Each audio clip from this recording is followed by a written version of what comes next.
When you think about Dallas in the 90s, what's the first image, sound, or moment that comes to your mind? The first image, sound, and moment that comes to my mind of Dallas in the 90s is really more a vibe than anything else. Because Dallas was kind of in a period of transition. It was going from one thing to kind of another, and there were a lot of loose threads hanging out all over the place, trying to get to wherever they were going. It was really kind of a jumbled mess with no real one universal, this is Dallas type of direction. For me, I just think about the 90s Cowboys. Yep.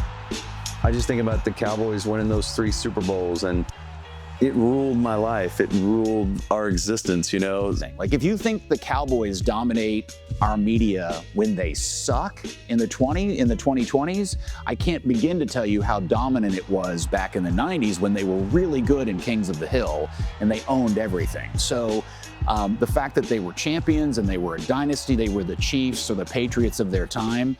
When you win 3 Super Bowls and you had a real shot at winning 4, you just think, my God, we're a dynasty. They're never going to lose again. They're always going to be in the Super Bowl. We had no idea that would be the last time we'd ever sniff the bowl, but that's what I think of. He landed in Dallas in 1994 for one night. Where would you send them to understand the city?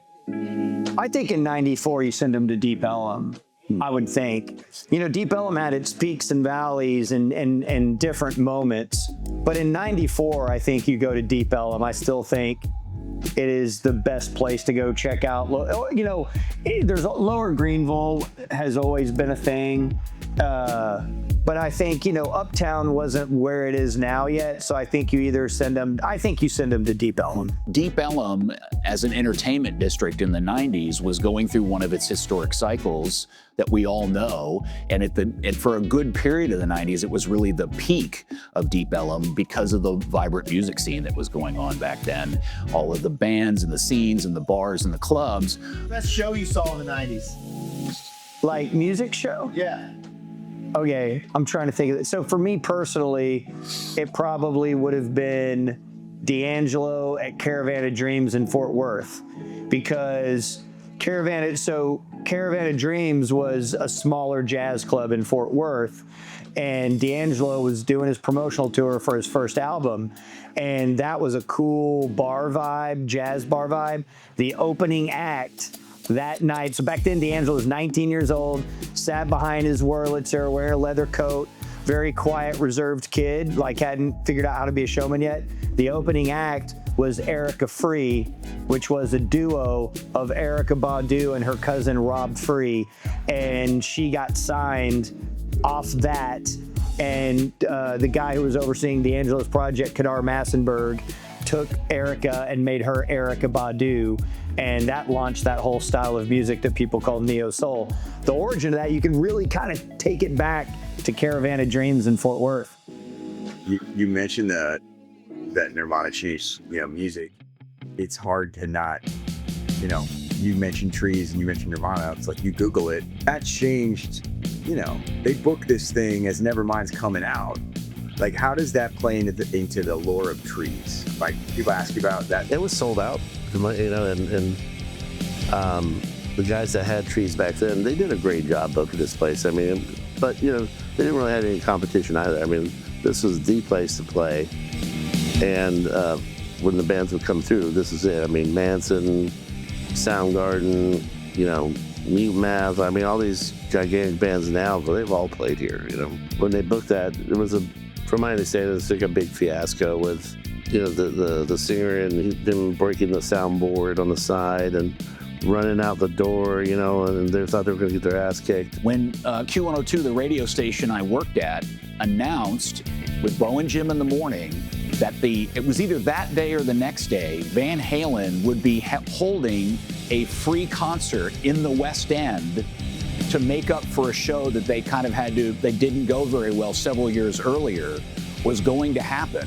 There was no social media. There was no way. That was all, and ultimately 50 to 60,000 people all jammed into the West End for a free concert.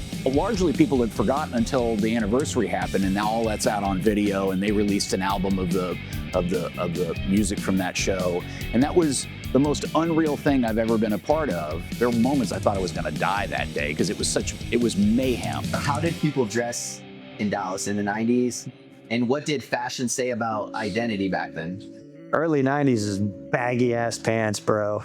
Some giant baggy fucking pants. I don't really remember. So the hip hop dudes, they stole their style from New York, and a lot of the guys in New York wore these big baggy pants so they could carry shit in it that you wouldn't be able to see what it is, right?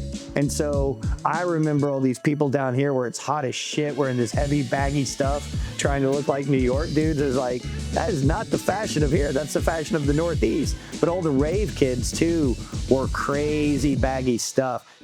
Well, in the 90s, the game changed in Rio quite a bit with the advent of the ticket. The ticket came along and everybody predicted that it would fail, it would never amount to anything. And before long, the ticket was stealing listeners from every station, every format. People were coming over to the ticket and saying, never heard anything like this before, but I like it. It's fun. It changed everything in my world. Because we love sports, I was driving this piece of shit Jetta. The stereo got stolen from the state fair. So I had no stereo. I had a jam box with a coat hanger antenna sitting in my passenger seat, and the ticket launched. And so I'm on this delivery route, listening to the ticket. I'm like, this isn't normal sports talk. These guys are doing bits and characters and parody songs and joking around. And it sounds like these are actually cool and interesting guys, where some of the sports talk prior to that was all just statistics. And so the ticket changed everything for me, and I would listen to it all day, every day. I stopped listening to anything else. I would just listen to the ticket all the time. So the World Cup in '94 was the real beginning of several things for the sport in the city of Dallas. One, in the fact that I think everybody in Dallas was really surprised at how well received the World Cup being played at the Cotton Bowl was. I've met so many people in the last however many years that weren't fans of soccer but went to one of the games at the Cotton Bowl, and they talk about it like it was one of the greatest things they ever experienced in their lives. And I also think the reception of the games in Dallas and how they looked and appeared are largely remembered. I mean, some of the best games of the tournament happened at the Cotton Bowl. And so I think people were somewhat taken aback at how well all of that happened in Dallas specifically back in '94. And so I think that was really a springboard for several things taking place, along with the natural push of people just getting a rejuvenated interest in the sport. But obviously, part of getting the World Cup was the start of Major League Soccer, which then begat the burn at the Cotton Bowl, and that whole thing that began from there. And that largely was the kind of pulling of the plug that started everything else that's happened since then. What did Dallas give people in the 90s that feels different today? Well, I mean, again, the first thing I think of is a winning football team. I mean, That is it. And card. I mean, it's like This segment.